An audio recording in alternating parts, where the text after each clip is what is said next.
وہم ڈرامے کی نیکسٹ ایپیسوڈ میں آپ دیکھیں گے کہ رخسانہ بیگم جو سب لوگوں کو اپنی انگلیوں کے اشاروں سے نچا رہی تھی، اب باری اس کی ہے،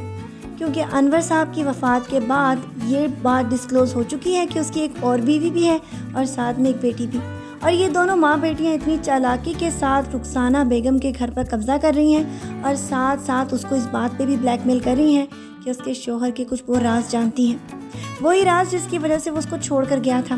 ابھی تک رخسانہ بیگم نے کسی کو بھی کوئی بھی بات ڈسکلوز نہیں کی اور نہ ہی اس نے انور کے بارے میں کسی کو بتایا ہے کہ وہ اس سے کیوں خفا تھا۔ ان دونوں میاں بیوی کا جو آپس کا اختلاف تھا وہ کسی کو بھی معلوم نہیں۔ اس کو تو اس سے بہت زیادہ تحفظات تھے، ایک طرف تو فرید کو لے کر اس کو بہت زیادہ غصہ تھا اور وہ یہ سمجھتا تھا کہ یہ اس کے پہلے شوہر میں سے ہے جو اسے چھپایا ہوا ہے اور جس کو وہ سب لوگوں کے سامنے یہ کہہ رہی تھی کہ اس نے اڈاپٹ کیا ہے، اور فرید کی وجہ سے ہی اس نے اپنے شوہر کو بھی چھوڑ دیا ہے۔ یہ سب لوگ بھی اس بات کے اوپر بہت زیادہ حیران ہوں گے کہ آخرکار رخسانہ بیگم کیوں اس عورت کو رہنے کی اجازت دے رہی ہے۔ اس کا بیٹا اور ساتھ ساتھ اس کی بہو، یہ لوگ اس بات کو لے کر بہت زیادہ پریشان ہیں کہ آخرکار رخسانہ بیگم کو اچانک کیا ہو گیا اور وہ کیوں اس کو یہاں سے جانے کے لیے نہیں کہہ رہی، کیوں اس عورت کے نخرے دیکھ رہی ہے، اور ساتھ ساتھ اس عورت نے جو ان کے والد کے جانے کے بعد ڈرامہ شروع کیا ہے اس کو روکنا اب مشکل ہی نہیں بلکہ بہت زیادہ ناممکن ہوتا جا رہا ہے۔ اور دوسری طرف ایشل اور ساتھ ساتھ جنید کو بھی اس بات کے اوپر بہت زیادہ غصہ آ رہا ہے کہ آخرکار ان کی والدہ نے اس کو یہاں پر رہنے کی اجازت کیوں دی ہے۔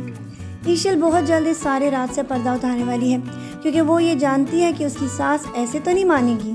اس کو خود ہی سارے رات سے پردہ اٹھانے کے لیے بہت زیادہ محنت کرنی پڑے گی۔ آپ کو یہ ڈرامہ کیسا لگ رہا ہے؟ اور ویسے تو ہمیں دیکھ کر اس بات کو بہت زیادہ حیرت ہو رہی ہے کہ کوئی شخص رخسانہ بیگم کو بھی اس طرح ہتھیار ڈالنے کے اوپر مجبور کر سکتا ہے، کیونکہ وہ تو خود ہی لوگوں کی زندگی میں طوفانوں کا وہ سلسلہ شروع کرتی ہے کہ جس کو روکنا بہت زیادہ مشکل ہو جاتا ہے۔